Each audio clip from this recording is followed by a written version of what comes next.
Bom dia a todos. É um prazer estar aqui com vocês mais uma vez. Já estava com saudade de conseguir pregar aqui uma vez na igreja. Acho que já fazia uns 9 meses, mais ou menos, que eu não pregava de domingo. E é uma grande alegria estar aqui com vocês. E eu quero hoje trazer um pouco para vocês um pouco do conhecimento das raízes judaicas que a nossa fé cristã tem. Nós, como cristãos, temos que entender que a nossa fé nasceu num contexto judaico, que os primeiros cristãos eram todos judeus, a primeira geração de cristãos. E nós, por vivermos num lugar muito distante do Oriente Médio, e em uma época muito distante da época da igreja primitiva, muitas vezes nós não conseguimos absorver toda essa informação que a Bíblia tem por causa desse vácuo histórico e social e geográfico que existe entre nós e a igreja primitiva do Oriente Médio no primeiro século. Por isso, eu desenvolvi esse estudo que eu vou mostrar para vocês hoje, falando sobre o simbolismo profético das 7 festas judaicas. Nós temos, normalmente, o pessoal conhece mais só da Páscoa, né, falando da simbologia da Páscoa. Mas vocês vão ver que Deus, em sua palavra, estabeleceu 7 celebrações anuais que o povo de Israel deveria obedecer. E todas essas 7 têm um simbolismo profético relacionado à obra redentora de Cristo. Nós vamos começar lendo o texto de Levítico 23. Levítico 23 é o único capítulo de toda a Bíblia em que todas essas 7 celebrações são descritas numa sequência. Normalmente o pessoal não gosta muito do livro de Levítico, né? Acha um livro um pouco enfadonho, aquela questão das leis, dos sacrifícios, de todas aquelas ordenanças para o povo de Israel. Mas hoje eu vou mostrar um pouco para vocês da riqueza de conteúdo que esse livro tem para nós. Esse trecho que eu vou ler, ele está em Levítico 23, versículos 2 e 4. Eu destaquei aqui só as partes mais importantes desse trecho.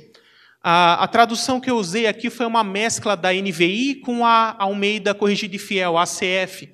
Eu peguei a parte que eu achei que traduziu melhor em cada um, porque a NVI traduz aqui como festas, mas já a ACF traduz como solenidades, e essa palavra se encaixa melhor. Como eu vou explicar daqui a pouco, vocês vão ver que não são festas, no sentido que a gente tem hoje. Então, Deus diz assim em Levítico 23, estas são as minhas solenidades.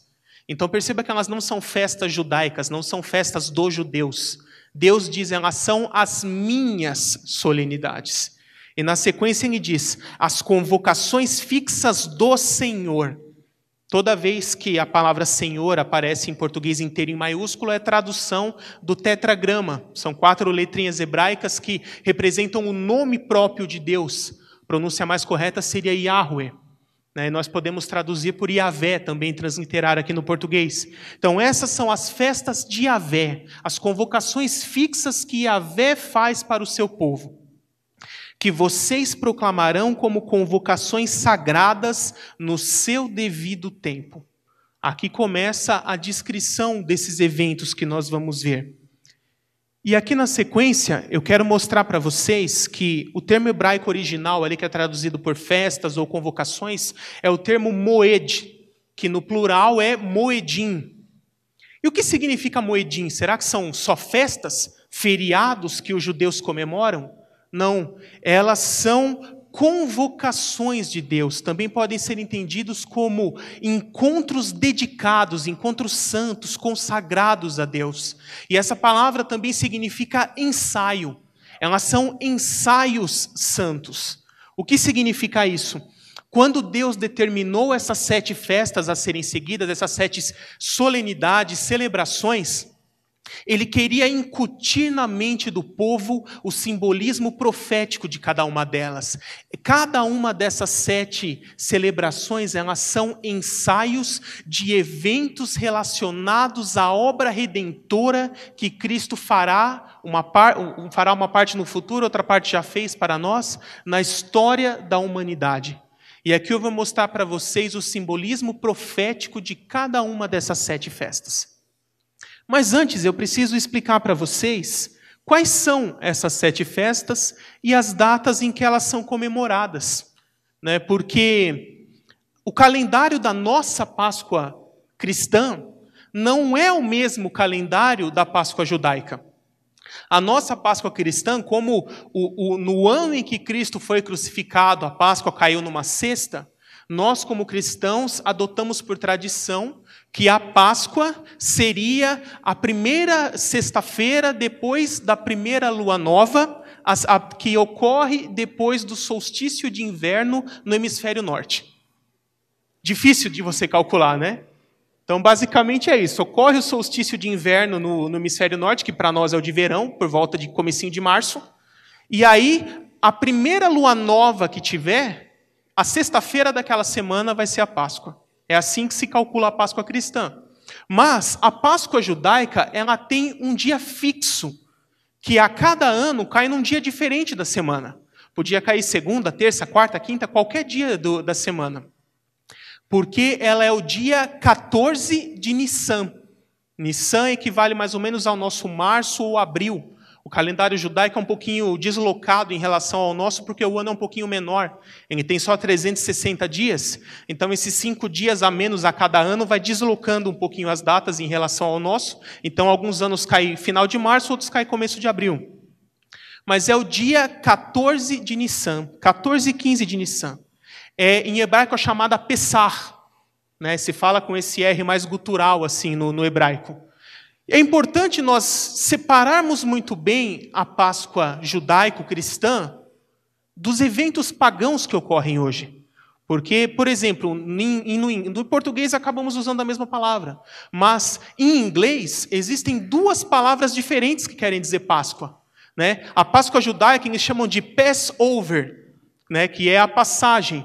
Já a Páscoa pagã é a chamada de Easter, né, que é a que o povo mais conhece. Mas esse nome Easter veio da deusa Astar, ou Ashtar, conhecida também como Astarote na Bíblia, que é a deusa pagã da fertilidade. E esses símbolos de ovos e coelhos são símbolos pagãos relacionados à deusa da fertilidade. Então eu recomendo a você, não comemore Easter, comemore o Passover, que é a Páscoa judaica, a Páscoa cristã. Você quiser saber como é a verdadeira Páscoa, venha em uma das clarinadas de Páscoa, que são feitas todos os anos aqui, e aí você vai entender melhor como é a Páscoa judaica. Já fica só um detalhe aqui para vocês.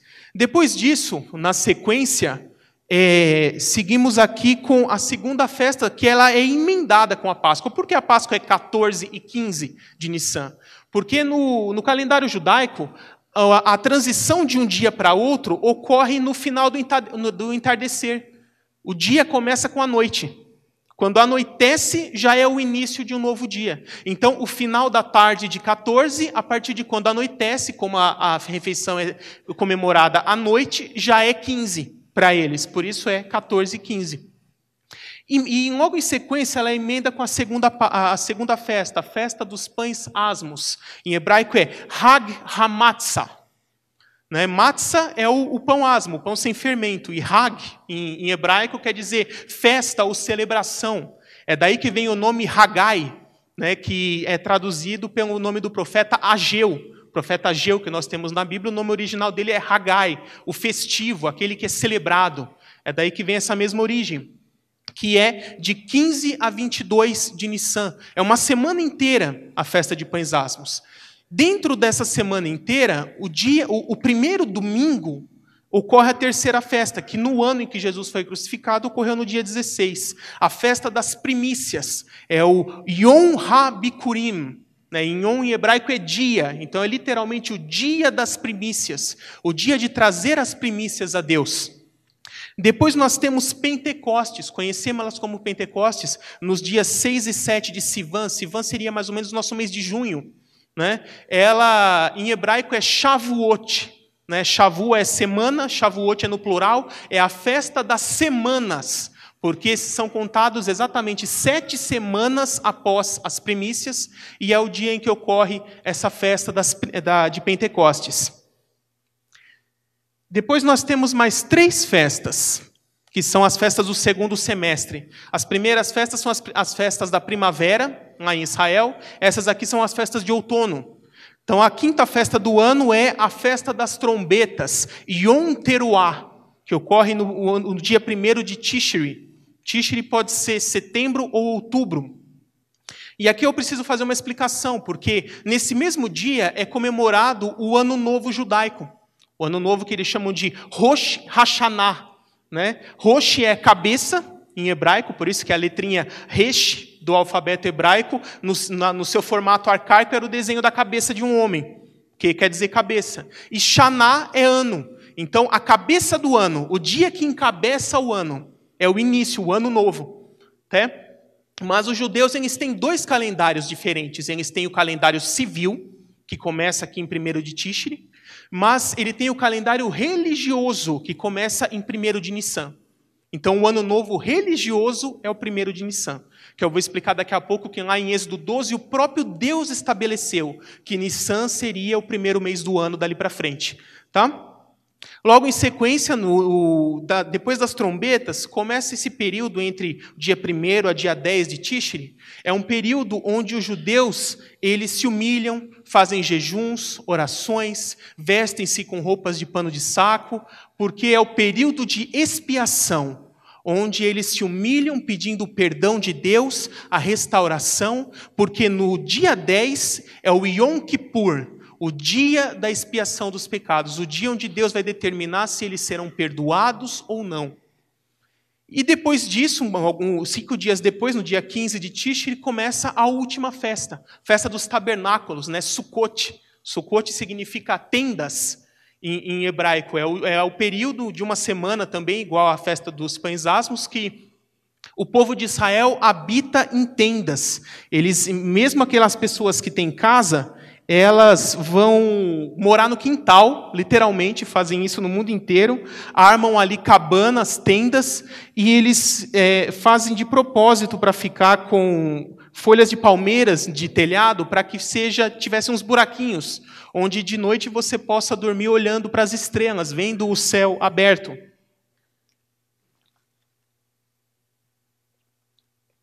Para que o povo se lembrasse que seus ancestrais, durante 40 anos no deserto, dormiram em tendas e viam também o céu durante a noite. Essa é a última das festas do ano.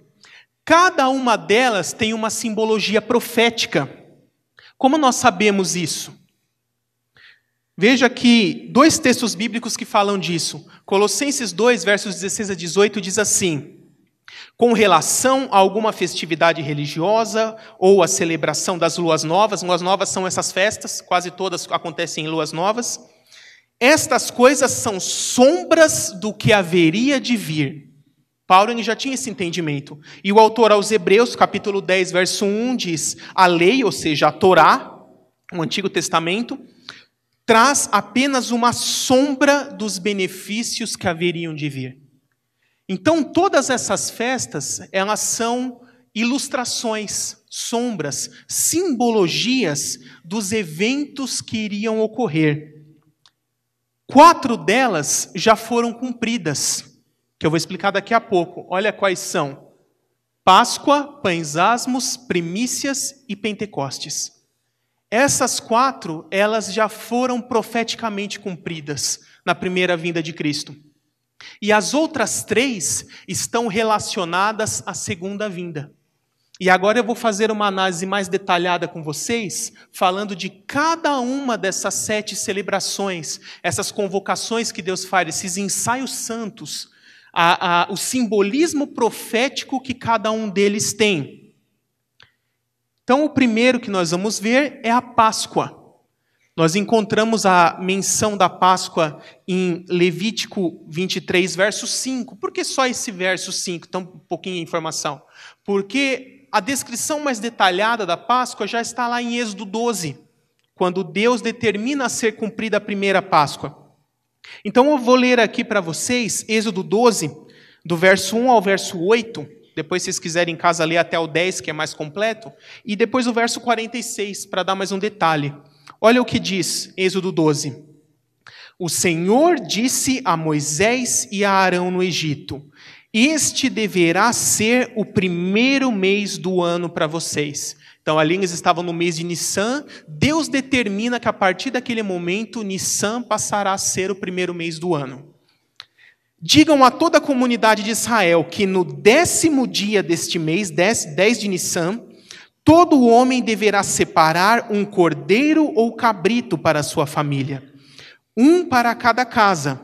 Se uma família for pequena demais para um animal inteiro, deve dividi-lo com seu vizinho mais próximo, conforme o número de pessoas e conforme o que cada um puder comer. O animal escolhido será macho, de 1 ano, sem defeito, e pode ser cordeiro ou cabrito. Agora olha o verso 6. Guardem-no até o 14º dia do mês, quando toda a comunidade de Israel irá sacrificá-lo ao pôr do sol, ao final da tarde do dia 14. Passem então um pouco de sangue nas laterais e nas vigas superiores das portas das casas, nas quais vocês comerão o animal. Naquela mesma noite comerão a carne assada no fogo, com ervas amargas e pão sem fermento. Agora olha o verso 46. Vocês comerão numa casa só, não levem nenhum pedaço de carne para fora da casa, nem quebrem nenhum dos ossos. Então aqui, a Páscoa foi instituída, e essa vocês conhecem muito bem. Qual é o simbolismo da Páscoa? Quem é esse cordeiro pascal que era representado ali? É o próprio Senhor Jesus Cristo. Então, qual é o símbolo? A festa Páscoa, Pessah, sacrifício do Messias. Olha que detalhes interessantes. O texto bíblico fala que no dia 10 de Nissan, o pai da família tinha que separar um cordeiro. E nós vemos ali nos evangelhos que Jesus, no comecinho do mês de Nissan, vai em direção a Jerusalém, mas ele para numa cidade vizinha, fica ali alguns dias esperando para entrar em Jerusalém. Por que que ele espera até o dia 10 de Nissan para entrar em Jerusalém? Onde ocorre aquela entrada triunfal que ele entra montado num jumentinho, descrita ali em Mateus 21. Porque o dia em que o cordeiro sacrificial entra na casa do Pai é 10 de Nissan. Jesus entrou exatamente nesse dia. E aí, durante esse período de 10 a 14, o cordeiro fica na casa do Pai. Convive com aquela família, eles vão conferindo se ele não tem nenhum defeito, eles até muitos se apegam a esse cordeiro. Mas, quando chega no dia 14, ao final da tarde, o cordeiro é sacrificado. Exatamente no dia 14 de Nissan, do ano 33 depois de Cristo, Jesus, o cordeiro sacrificial, foi sacrificado em nosso favor. Então, essa é a simbologia que, por quase 1.500 anos, os judeus fizeram, aguardando a vinda do verdadeiro cordeiro, o cordeiro definitivo. Até que quando Jesus chega, pessoas como João Batista olham para ele, isso está lá no Evangelho de João, capítulo 1, verso 29, e diz: João viu Jesus aproximando-se e disse: vejam, é o Cordeiro de Deus que tira o pecado do mundo. Israel passou 1.500 anos sacrificando cordeiros todos os anos, esperando aquela promessa lá de Gênesis 22, quando Abraão quase ia sacrificar Isaac. E aí Deus fala para ele: eu juro por mim mesmo, declara o Senhor, porque você não me negou seu filho, seu único filho, eu cumprirei a minha promessa. No tempo certo, eu não negarei meu único filho em favor de vocês. E aqui vem Jesus. Depois Paulo vai falar em Coríntios, 1 Coríntios 5, 7. Livrem-se do fermento velho, para que sejam massa nova, sem fermento, como realmente são, pois Cristo, nosso Cordeiro Pascal, foi sacrificado. Então esse é o primeiro ensaio santo que foi feito no Antigo Testamento, o sacrifício do Messias, que quando ele veio, ele cumpriu em nosso favor. Logo na sequência, nós temos ali a festa dos pães asmos, que ocorre emendado com a Páscoa. A partir do segundo dia da Páscoa, ele já é o primeiro dia da festa dos pães asmos, 15 de Nissan. E nessa festa, eu vou ler aqui para vocês, Êxodo 12, verso 15, diz assim: durante 7 dias comam pão sem fermento. No primeiro dia tirem da casa o fermento, porque quem comer qualquer coisa fermentada do primeiro ao 7º dia será eliminado de Israel. E Levítico 23, versos 6 a 8 diz: no 15º dia daquele mês começa a festa do Senhor, a festa dos pães sem fermento. Durante 7 dias vocês comerão pães sem fermento. No primeiro dia façam uma reunião sagrada e não realizem trabalho algum. Durante 7 dias apresentem ao Senhor ofertas preparadas no fogo, cozidas. E no 7º dia façam uma reunião sagrada e não realizem nenhum trabalho. Como é essa festa dos pães asmos, que os judeus já faziam desde o Antigo Testamento?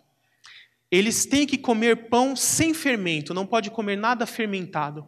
E eles não só comer, mas têm que tirar o fermento de toda a casa. Essa é uma simbologia de purificação, porque dentro desse contexto aqui, o fermento simboliza o pecado. Então, os judeus, tanto o pai da casa quanto a mãe, eles pegam uma espécie de uma escovinha, uma vassourinha pequenininha, e vão varrendo assim todos os cantinhos da casa, para que não sobre nenhum vestígio de fermento ou de levedura. Eles têm que fazer uma purificação em toda a casa, simbolizando a purificação interna que nós temos que fazer também, buscando uma vida de santidade, tirar todo o fermento, tirar todo o pecado de si.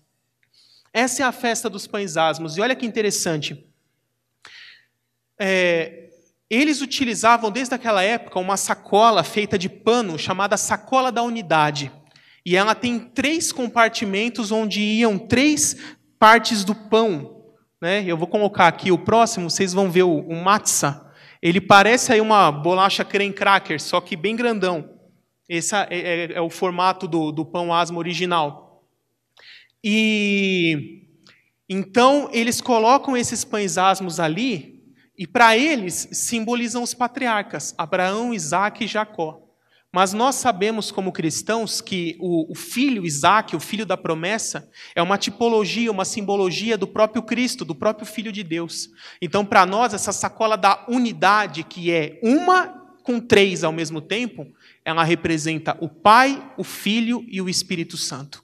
E esse pão do meio, que é o filho, é exatamente o pão que eles tiram e quebram para ser servido. Da mesma forma, Cristo foi morto, foi moído, foi quebrado por nós. E sabe o que eles fazem com esse pão quebrado? Depois que eles quebram o pão, eles pegam uma parte do pão, enrolam num lenço, e o pai da família esconde esse pão. E eles continuam celebrando a festa. Da mesma forma, Cristo foi morto, foi enrolado nesse linho e foi escondido da vista dos discípulos por esses 3 dias em que ficou sepultado. E depois de alguns dias, o pai da família autoriza os filhos a sair procurando esse lenço com o pão escondido. E quando alguém encontra, ele tem o direito de pedir alguma coisa. Na tradução judaica. Aí vamos supor que o filho fala assim: eu quero uma bicicleta. Então o pai faz assim, ele não dá a bicicleta naquela hora, mas ele dá um penhor que simboliza a promessa de que no futuro ele irá cumprir o que foi pedido. Então ele pega, por exemplo, um colar, um anel, talvez uma moeda, e dê para o filho. Aquilo é a promessa do pai, é um penhor de que no futuro ele irá cumprir o que foi pedido. É interessante que quando Jesus ressuscita, o que ele fala? Permaneçam em Jerusalém até que recebam a promessa do Pai, que é o Espírito Santo. Porque eles encontraram o pão escondido, o pão vivo que desceu do céu, sem fermento, sem pecado, quebrado em nosso favor. Então essa é a simbologia da festa dos pães asmos, o sepultamento do Messias, o sepultamento do pão vivo de Deus. Alguns textos bíblicos que falam sobre isso, nós temos Isaías 53. Antes eu vou mostrar de novo o pão, só para vocês verem um pouco melhor ele. Ele tem duas características interessantes. Ele é feito numa grelha, e essa grelha deixa marcas no pão, como se ele tivesse feridas, cicatrizes, pisaduras. E para que não criasse nenhuma levedura, nenhuma bolinha dentro dele, quem está fazendo o pão pega algum instrumento pontiagudo e fica dando vários furinhos no pão, furando ele o tempo inteiro, para que ele não criasse levedura. Da mesma forma, nós vemos que Cristo, o pão vivo que desceu do céu, Isaías 53, verso 5 diz: Ele foi transpassado por causa das nossas transgressões, foi esmagado por causa das nossas iniquidades. O castigo que nos trouxe a paz estava sobre ele, e pelas suas feridas nós somos curados. O pão sem fermento, ele tem feridas, e o pão vivo do céu foi ferido. Da mesma forma, Zacarias 12, verso 10, ele diz: Olharão para aquele a quem transpassaram e chorarão por ele como quem chora a perda de um filho único. Então, o pão é ferido e transpassado. E o nosso Messias, ele foi ferido e transpassado. Exatamente cumprindo essa simbologia. E assim ocorre esses 7 dias de festa, até que dentro desse período de 7 dias, o primeiro domingo, vocês vão encontrar no texto de Levítico a expressão, o dia depois do sábado, porque a palavra domingo ainda não existia naquela época, mas se refere ao primeiro dia da semana, o dia das primícias, sempre cai num domingo, assim como o Pentecostes também. E essa é a terceira festa, a festa das primícias. O texto aqui de Levítico 23, versos 9 a 14 é o que fala disso. Mas eu separei só o trechinho mais importante que diz assim: Tragam ao sacerdote um feixe do primeiro cereal que colherem. O sacerdote moverá ritualmente o feixe perante o Senhor, para que seja aceito em favor de vocês. Ele o moverá no dia seguinte ao sábado. Então a festa das primícias sempre cai no primeiro dia da semana, no domingo. E como funciona isso? Essa é a festa do início da colheita. Imagina o campo de trigo. Ele não amadurece exatamente tudo de uma vez. Ele está verde. Depois, quando ele fica maduro, ele vai ficando com aquela corzinha bege. E aí vai aparecendo alguns pontos beges de feixes no meio daquele campo verde.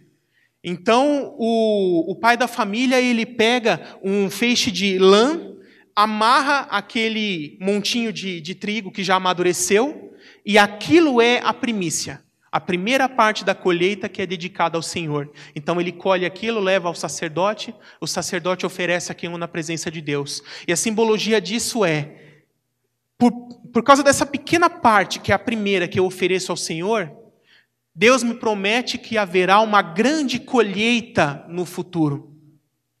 É interessante que lá em 1 Coríntios 15, porque as festas das primícias, ela é uma simbologia da ressurreição do Messias. Olha aqui o que 1 Coríntios 15, 20 a 22 nos diz. Mas, de fato, Cristo ressuscitou dentre os mortos, sendo Ele as primícias, dentre aqueles que dormiram. Pois, da mesma forma como em Adão todos morrem, em Cristo todos são vivificados. Então, Cristo, na sua ressurreição, ele cumpre a simbologia da festa das primícias. Ele é a primeira parte dessa grande colheita da ressurreição que Deus fará no futuro. É interessante que lá em Mateus 27, versos 52 e 53, também diz que quando Cristo ressuscita, alguns santos que haviam morrido ali ao redor de Jerusalém também ressuscitam junto com ele e saem dos seus túmulos, entram em Jerusalém e dão testemunho da ressurreição de Cristo. Ali é a primícia da ressurreição que Cristo oferta de volta, mostrando como uma promessa da grande ressurreição futura dos santos que ocorrerá quando o Senhor Jesus voltar. Então esta também já se cumpriu. A festa das primícias é a ressurreição do Messias. E a quarta festa é a festa de Pentecostes, ou Shavuot, a festa das semanas, descrita ali em Levítico 23, dos versos 15 a 22, mas eu vou ler só um trecho menor aqui para vocês, que diz assim, a partir do 15. A partir do dia seguinte ao sábado, ou seja, o domingo, o dia em que vocês trarão um feixe de oferta ritualmente movida. Contem 7 semanas completas. Contem 50 dias, até um dia depois do 7º sábado. Então, domingo de novo. E então apresentem uma oferta de cereal novo ao Senhor. Onde quer que morarem, tragam 2 pães, feitos com 2 jarros da melhor farinha, cozidos com fermento, como oferta movida dos primeiros frutos do Senhor.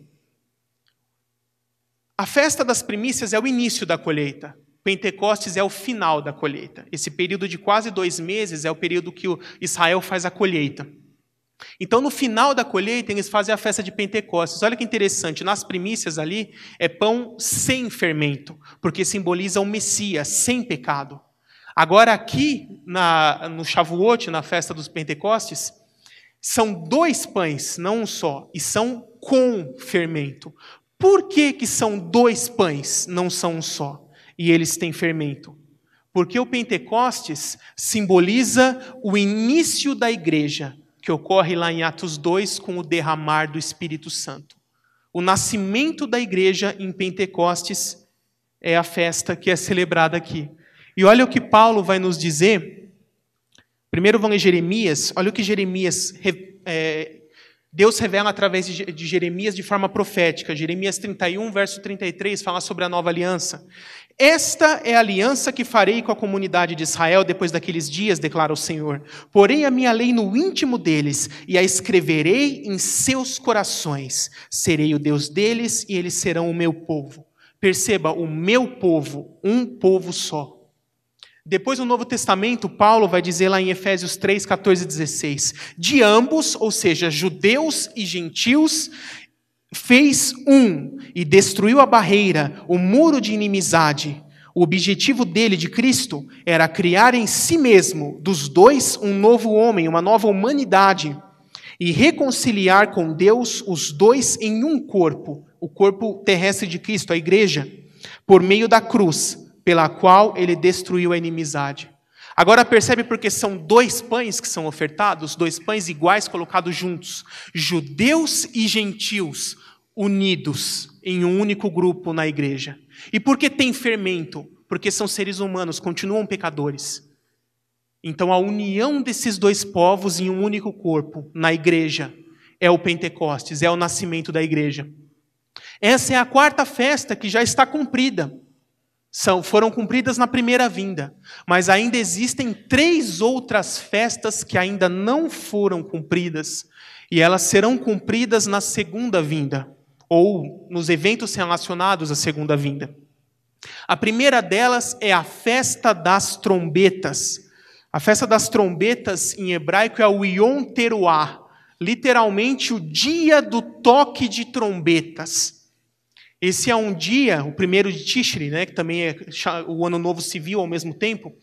Ele é o dia onde os judeus fazem vários toques de trombetas. Existem ali, na Bíblia toda, existem pelo menos 5 tipos diferentes de toques de trombeta. Nós que não conhecemos a cultura judaica, acabamos não percebendo isso. Mas existem diferentes toques, cada um com um significado diferente. Então, toque de trombeta não é tudo a mesma coisa. E nessa festa são tocados uma sequência de 30 toques de trombetas em grupos de 3. É um toque curto, um toque médio e um toque contínuo, aquele bem compridão. Depois dessa sequência ter sido feita 10 vezes, no final, eles fazem a última trombeta. Em hebraico é o Tequia Hagadolá. A trombeta suprema, a grande trombeta, a última trombeta, onde eles tocam um alarido contínuo, com o limite do que o fôlego deles aguentar. E isso é a última trombeta. É por isso que é uma simbologia do arrebatamento, porque os 2 textos que falam sobre toque de trombeta, sobre o arrebatamento, aliás, acho que não foi. Deixa eu ver.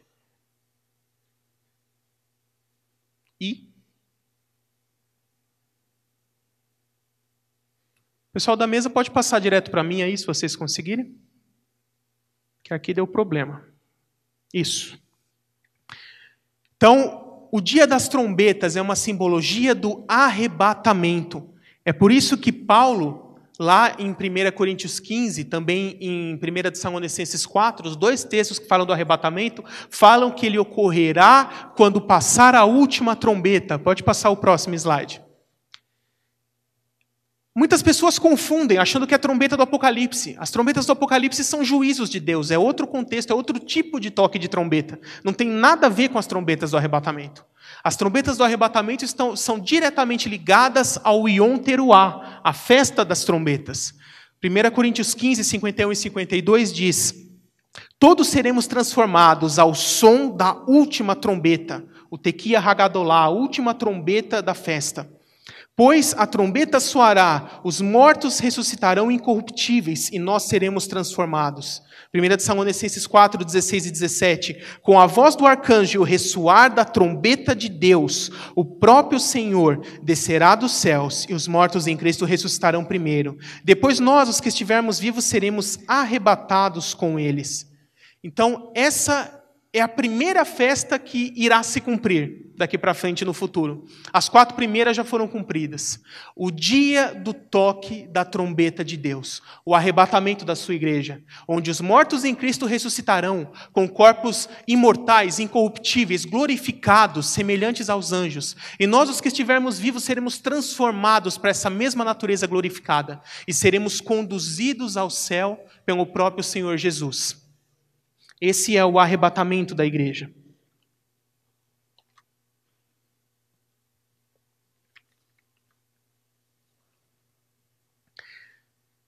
Logo em sequência, ocorre o período de preparação de 2 a 10 de Tishri, culminando no dia 10 de Tishri, que é o Yom Kippur, o dia da expiação. Então, qual é a simbologia desse período culminando nesse dia? O período de preparação para o Yom Kippur é o período da tribulação. São os 7 anos de tribulação, onde os judeus serão provados em sua fé, serão quebrantados, serão convertidos a Cristo. E o último dia, o Yom Kippur, é o dia onde Deus julga o seu povo. Então, simbolicamente, ele representa o dia da segunda vinda de Cristo, no final da tribulação, onde ele descerá a essa terra para julgar todos os seres humanos, tanto vivos quanto mortos, julgar as pessoas desse mundo.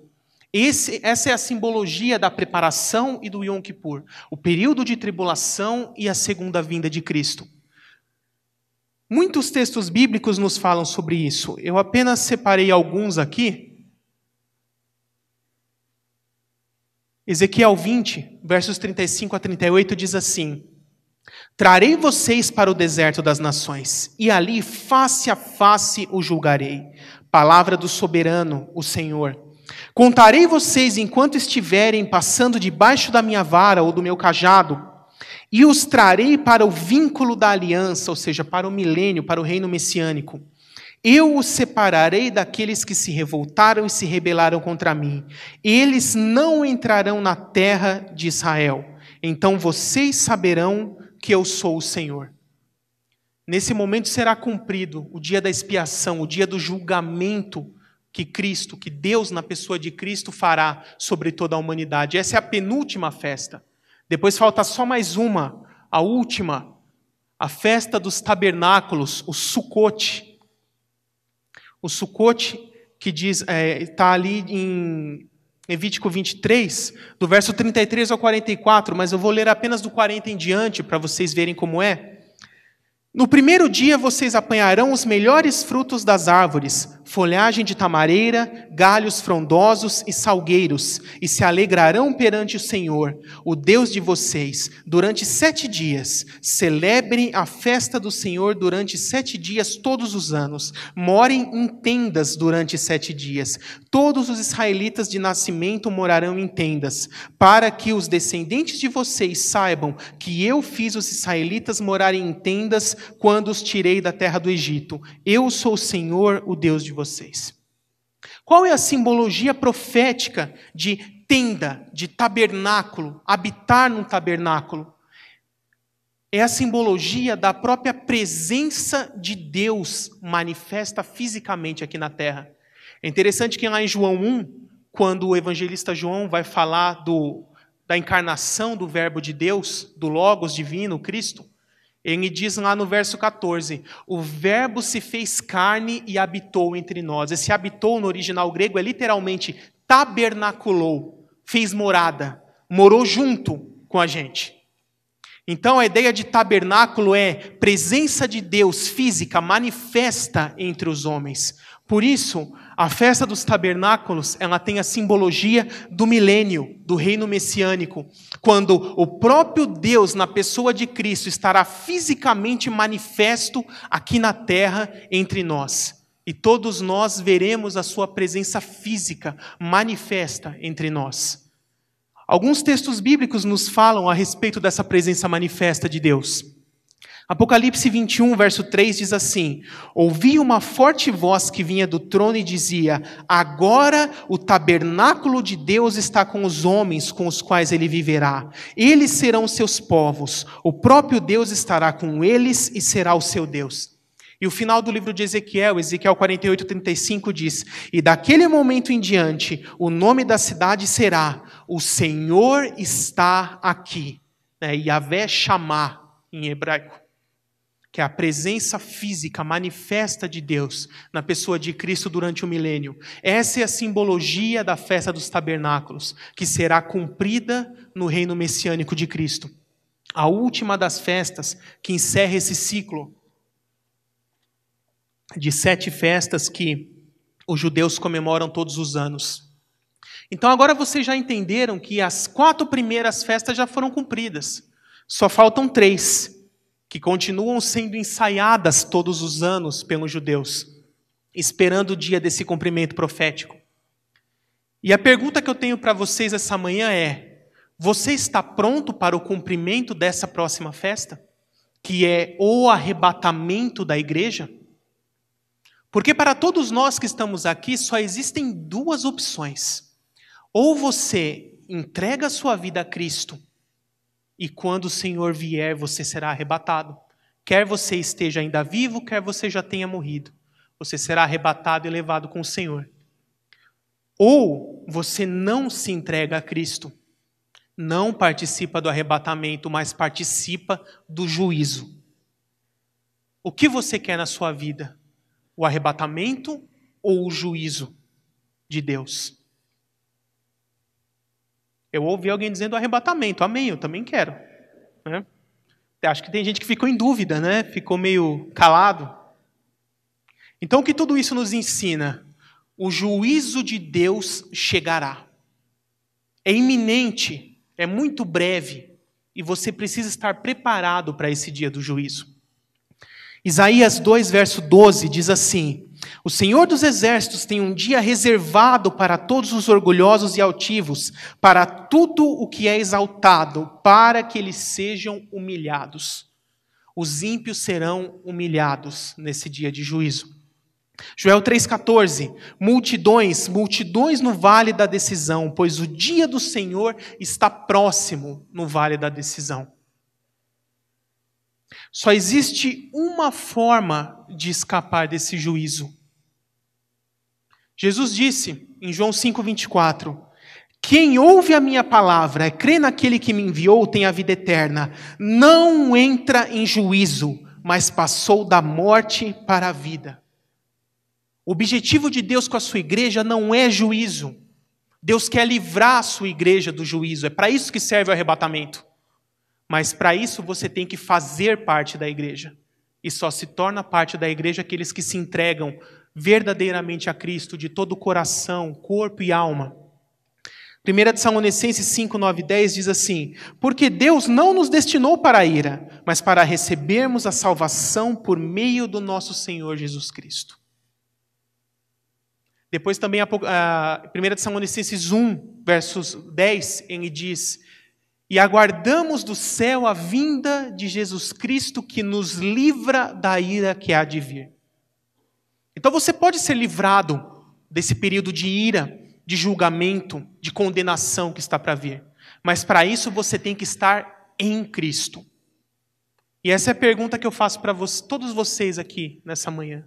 Todos vocês estão em Cristo? Todos vocês têm a certeza de já terem entregado a sua vida para Jesus Cristo como único Senhor e Salvador? E de que quando a trombeta do Senhor tocar e o Senhor vier buscar a sua igreja, você subirá para o encontro com o Senhor nos ares? Porque se você não tem essa certeza, esta é a hora de fazer um pacto com Deus. Essa é a hora de entregar a sua vida a Jesus Cristo, para entrar no corpo de Cristo espiritual, a igreja, fazer parte dessa nova aliança. Existe alguém em nosso meio que ainda não entregou a vida para Jesus e gostaria de entregá-la nesse momento? Levante a sua mão, se você quer entregar a vida para Jesus. Este é o momento que Deus está te dando essa oportunidade para isso, para que você tenha a certeza da sua salvação.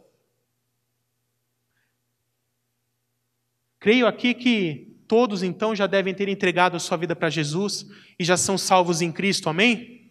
Quem tem a certeza da sua salvação, levante a sua mão.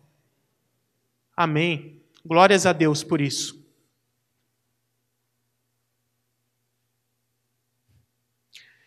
Então, essa é a palavra que eu tenho para os irmãos nessa manhã. Espero que tenha sido útil para vocês, proveitosa e instrutiva, para que vocês conheçam um pouco mais das raízes judaicas que a nossa fé cristã tem. Amém, irmãos? Que Deus abençoe a todos.